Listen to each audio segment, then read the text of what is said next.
Hi, it's Jules Muller, Chief Chick at Chicks Connect, and today I'm at Leslie Aiken's office here at Lake Oswego Graphics, and I thought I would bring our lesson to you from her office.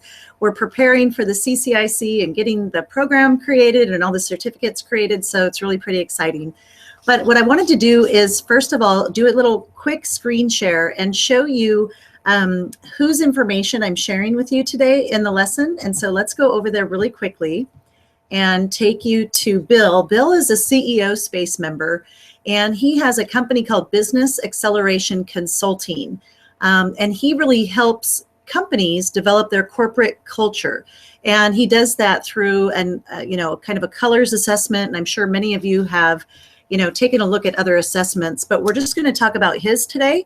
And I want to share that with you so that you know kind of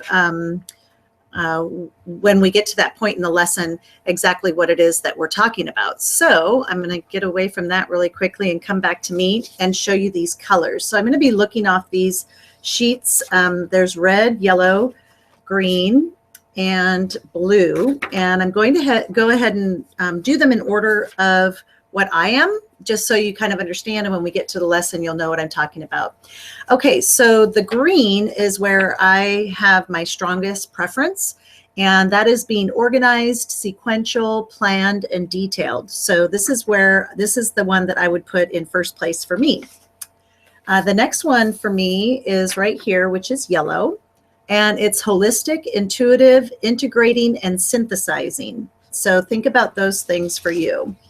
The next one for me is red, and it deals with interpersonal, feeling-based, kinesthetic, and emotional. So that's the third one for me. And the fourth one for me is blue, and it's logical, analytical, fact-based, and quantitative. So this is where I kind of lack, is really dealing with data and statistics. This type of career would be for someone who might be a CFO or a CTO. The red career might be VP of sales or human resources, a social worker, teacher, or connector. So it's interesting that that's my third one, but that's where I scored on that one. And then the yellow is VP in marketing. They take risks. They're your graphic designer, your artists, your entertainers, really fun to be around. And then your green would be the COO, so in charge of operations, drill sergeants, executive managers, and professional organizers and people like that. So let's go to the lesson, and I'll be able to show you exactly what part of the lesson we're talking about when we go into that. So let's bring that up. Make sure I'm screen sharing here. Okay, so this week what we're talking about is love of business, charity, or passion. Not all of you have a business of your own, and so you want to focus on a charity or maybe just a passion, a hobby, something like that. So many of you have a business or multiple businesses. Maybe you have a charity that warms your heart, and many of you have other passions that fill your lives. What we'll focus on this week is what we love about our businesses, charities, and passions, and what we really don't love. We'll formulate a plan for scheduling time to focus on the aspects that we love and brainstorm some strategies to take care of the parts that we don't particularly love. So we're going to dive right in. So the experts say that we should focus on our strengths. Take a moment to write down your top 5 strengths as they relate to your business, passion, or charity. Now this week, Chicks Connect says that we should focus on what we love. So list the top 5 things that you love about your business, passion, or charity. And do any of these overlap with your strengths? Go ahead and circle the ones that do overlap. Now, what are your top 5 areas that you know are very important for your business, passion, or charity, but you'd rather not do them, or you always put them off until the very last minute? These may also fall into the categories of challenges, weaknesses, or areas for improvement. So I want to share a quick personal awareness story. So last year at CEO Space, I learned of my strengths preferences from this guy, Bill, that I just showed you his fan page. And the super simplified version looked like this. So green is the people that like to organize and implement. The yellow are the big vision and risk takers. The red are the people person and caregivers. And the blue, the statistics and data. So you can take a moment and put the colors in order for you based on your first, second, and third and fourth preference.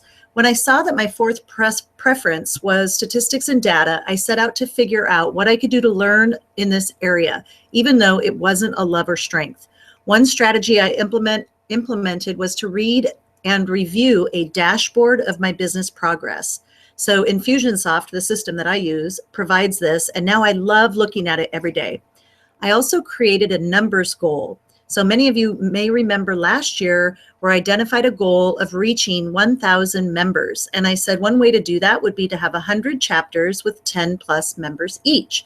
And some of you were recognized as being one of those chapters with 10 plus members. So again, we'll recognize those of you that have added to that group at the CCIC this year. So now for the activity, we're going to take action.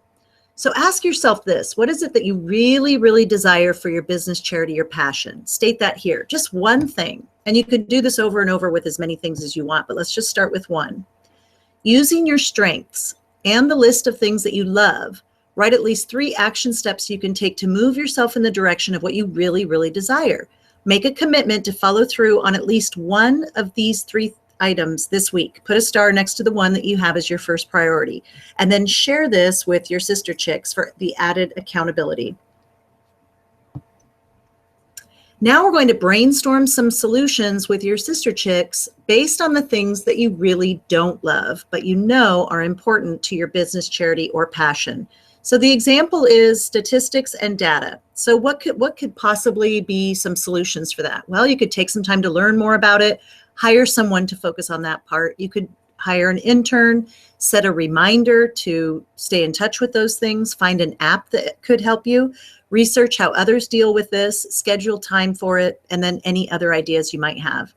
Here's another example: bookkeeping. Well, you could hire someone, you could learn QuickBooks, you could schedule time every day and stay on top of it. You could delegate it to a family member, scan receipts, again, find an app, embrace the task and learn to love it. You can shift your energy, other ideas.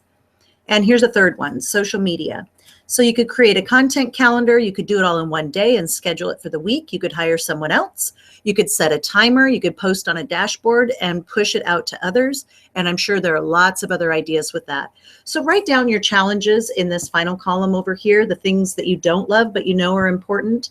And then ask your sister chicks to come up with different ideas for each one of these so that you can start excelling in the areas that may be your weaknesses. Really focus on your strengths and what you love, and then find easy, simple solutions for the things that you don't love. Have a great week. Enjoy your activity this week, and we look forward to hearing from you.